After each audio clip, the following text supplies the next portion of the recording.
Hello Virgo, welcome back to my channel. If you're a returning subscriber, if you're new, welcome. I hope you enjoyed the reading.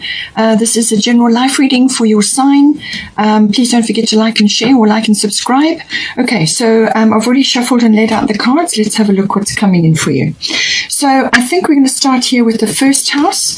The first house is usually everything to do with your physical body, but it's also what you're projecting at this time, what people are picking up from you when they meet you or when they see you.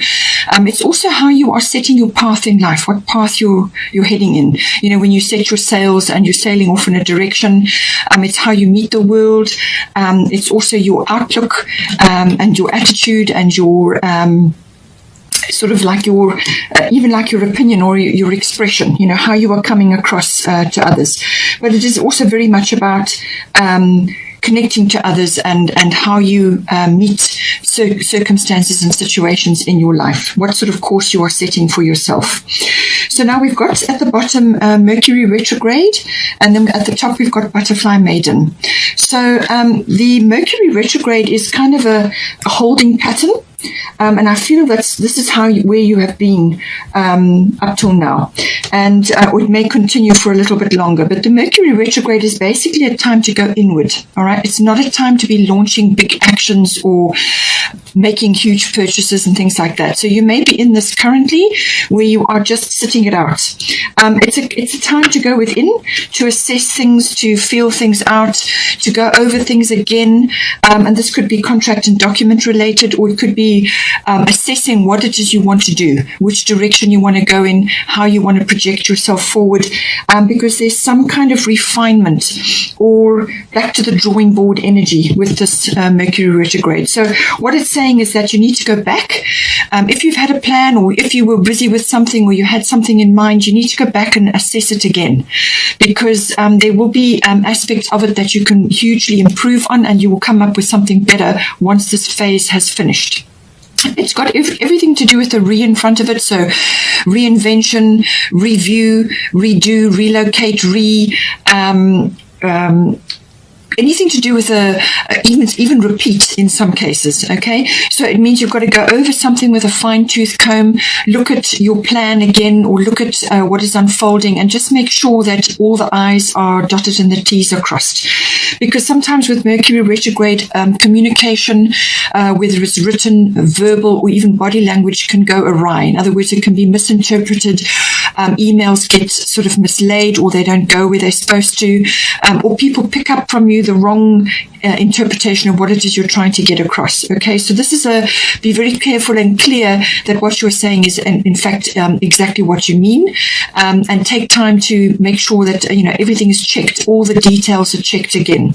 But I feel it is also just about the direction that you want to go in at this time. You've been in a kind of a holding pattern, and it's also saying that some situations and people from the past may be coming back as well. They sort of revisit into your life at a specific time. Sometimes it's to deliver a message, or to give you closure on something, or to give you valuable information. So they just pop back, and you might just not even meet them necessarily. You may just see something, or a situation comes back to you and it delivers something important and worthwhile. So all of that is important, but it's basically a review period. Make sure that all the details are taken care of. If you're not seeing things, then make sure somebody else looks over it again. So think things through, and make sure that what you go within. It's important to go within, because you're going to find answers when you do that. All right, and just wait for the wheels to turn, and then you will know what you have to do. With this sort of self-analysis and examination and going through things again, and it's kind of an awakening as well, because we've got transformation coming in. So Butterfly Maiden, you are experiencing enormous change right now, which brings great blessings, okay? So it's this kind of washing machine effect, or it's the chrysalis effect, where you are kind of gestating and going through various phases and things. And on the other side of that will be, when your transformation is complete. But it's that process that you go through. It's a very necessary process.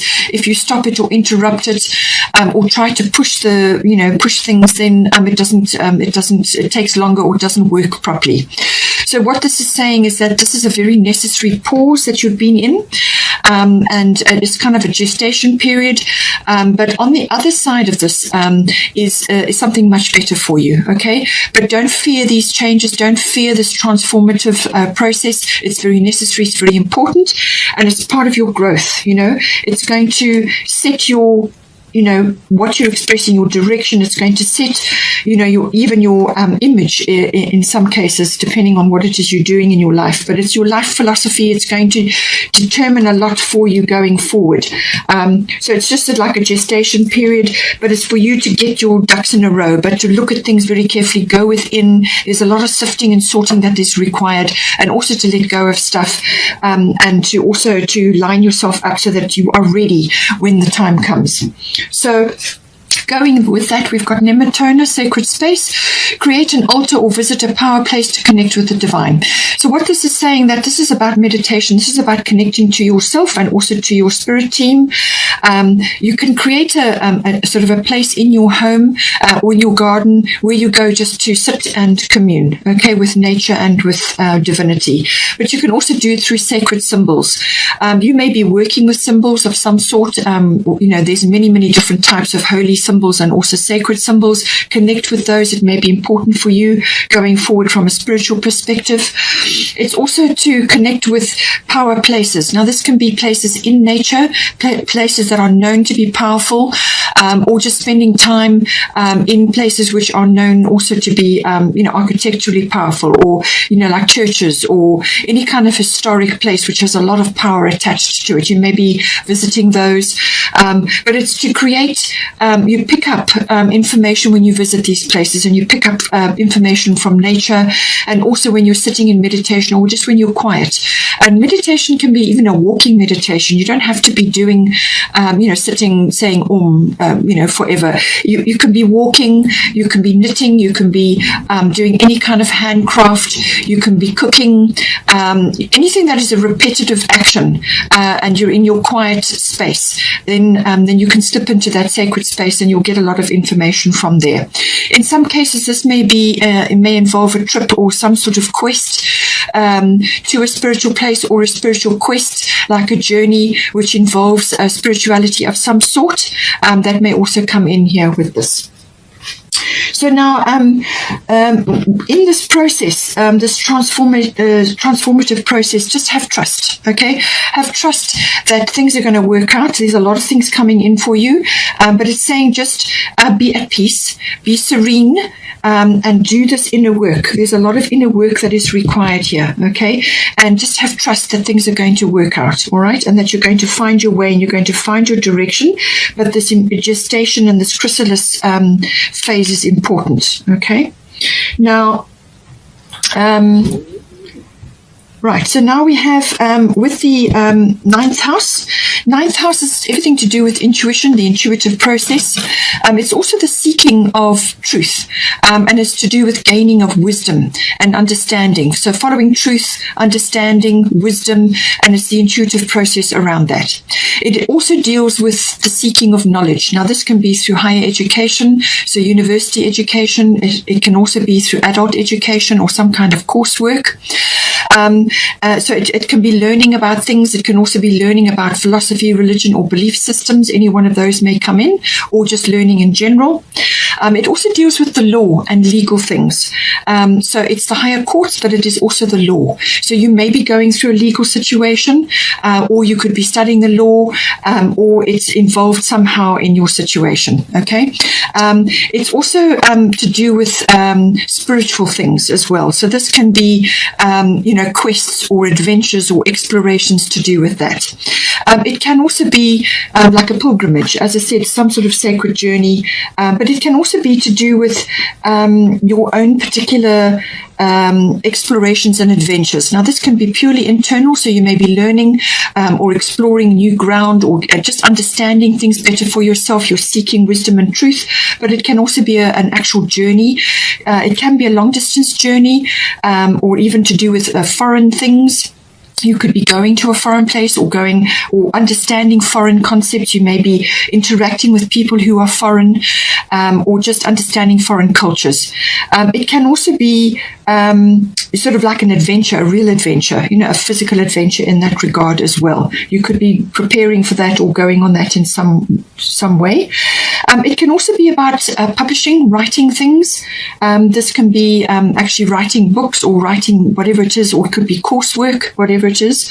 So writing, publishing, teaching also comes in under this house. It can also be journalism, maybe that's relevant for you. But it can also be to do with a business which is import, export, or just dealing with foreign currency in some way, or customs. So you may have a website, or you sell products online, and people are coming at to make orders from foreign places, things like that. It can all be about that as well. So now we have got here solar eclipse revolution. So there is a solar eclipse coming in. There is going to be a solar eclipse on the 4th of December. It's going to be in Sagittarius. Okay. So that will be at an angle. It's an harmonious angle to your sign. So this is going to bring in some kind of rearrangement or a change of direction. So I feel once you've got through this quiet going within review period, this is going to come in to shake things up. All right. So this is going to be like could be a complete change of direction for you, or it could be that you are just now suddenly realizing where it is, what direction you need to go in, and you're going to change course. Or it could come in as a bolt, like a big change for you, and you get catapulted into something. Or it's a big rearrangement of some sort. But whatever it is, it's a complete turnaround from where you have been going or what you have been doing. And it can affect a number of areas of your life. Because it's in the 9th house, it could be a change of environment for you, but it can also be to do with relationships or profession. So any one of those areas may come up, or it could be all of them. But usually what it's about is it comes in as, it can be quite a big change that comes in quickly, fast, a fast change, but it could also be something to do with like a realization where you just have a sort of almost like a download of what it is that needs to be done, or what direction you should be going in. In some cases, it can be that you've got to go in to fix, change, or create something from an existing situation. So you may have to fix it, you might have to change it, or you may have to create it or recreate it, as the case may be. But it's going to be better on the other side of this. Okay, so it's going to be, this is where this review and this gestation period comes in. So if you've done the inner work and you've gone over things, checked things, then I feel that this transition will be much easier for you. All right. Otherwise, it's going to come in as a big change, and you're going to have to really. It's going to force you into the present moment. You may have been a bit away with the fairies, with the transformation going on, but it's going to force you into the present moment, and there's going to be stuff to do. Then you'll go through that sort of slightly uncomfortable period until you find your feet. Involved in this is solar eclipse is self-mastery. So the whole point of this is to force you into where you actually get into the mode of self-mastery. So that is where, whatever changes come in, whatever comes in for you, it's your attitude and your belief around that. So this is why it's coming into the belief house. Okay. So it's your attitude and your belief around that. And if you have a positive, welcoming perspective, okay, it may come as an abrupt change, but if you welcome it and if you are optimistic and if you tackle it with enthusiasm, that will help to grease the wheels of the change. But if you're fighting it or resisting it, or just trying to stay stuck or stay in a place which is no longer serving you anymore, then you're going to have, it's going to be a bit more difficult for you. Okay, so self-mastery, this is getting mastery of your emotions and your destiny and your direction in life and what it is that you're trying to do, getting control of that. Okay. With this change or this moving around or whatever is occurring here or change of direction, it may stir a few things up.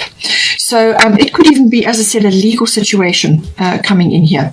But Mary Magdalene, unconditional love yourself, others, and every situation, no matter what the outward appearances may be. So if stuff does get stirred up and there's a few things that kind of crop up and have to be dealt with, then make sure that you come back to this, okay? Unconditional love. as I said, you may have reactions from others to do with certain things here. You may just be encountering things or seeing things which are difficult to take in or to accept, or somebody else may be having that reaction. So it's unconditional love. Love yourself, others, and every situation, no matter what the outward appearances may be. And that will help to, again, with the self-mastery, it will help to move things along. Okay? Now, we have got the second house coming in here.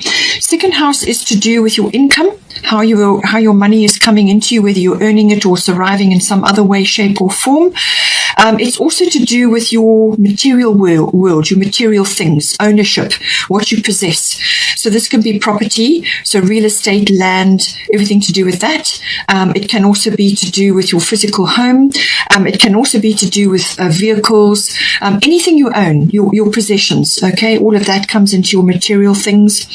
It's also to do with your inherent talents and abilities and skills, okay? So everything to do with that.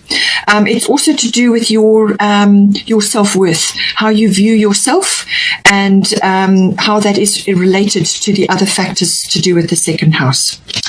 So now we have got Venus coming in here. So this can come in a number of ways. It can say that you need to love yourself, okay? This is about self-worth, all right? So it could be that you need to lavish yourself a bit with love.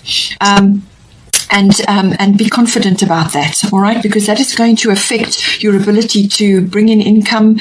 It's going to affect a lot of things in the second house, your security and your aspirations, your talents, your skills, all of that, okay? So with the Venus card, love yourself and love what you do to bring this income and to bring the self-worth to you. But it can also be about Venus type things, which is handcrafts and getting payment to do with that. It can be anything to do with fashion, jewelry, cosmetics, making beautiful things, small things, usually handcrafts or things to do with that. Anything that creates beauty in the world. Now, this can be through art, through sculpture. It can be through dance, through, your artistic abilities, however that comes in, or your creative abilities. It's about using those to assist you in the second house in some way, shape, or form. All right. So do things. It could even be, as I said, jewelry design. There's lots of ways that this can come in. The other aspect it covers is financial money. Now, there can be a dispute over that, and it's saying that Venus will come in to help settle all of that. There may be legal things around that, but Venus is normally very about charm and beauty. So there's a lot of charm required here. You may need to charm your way through things, but it is also, I feel, tied up with this unconditional love. But it can also be to do with it settles disputes. Venus has that ability. It can also be that a windfall or some kind of Venusian monetary windfall can come in. So it could be a windfall in ideas or anything else to do with the second house, but it's normally associated with money, so that can also come in. It can also be about refinement, so refining your second house in some way, refining your artistic skills, your creative skills, or your income, refining your sources of income.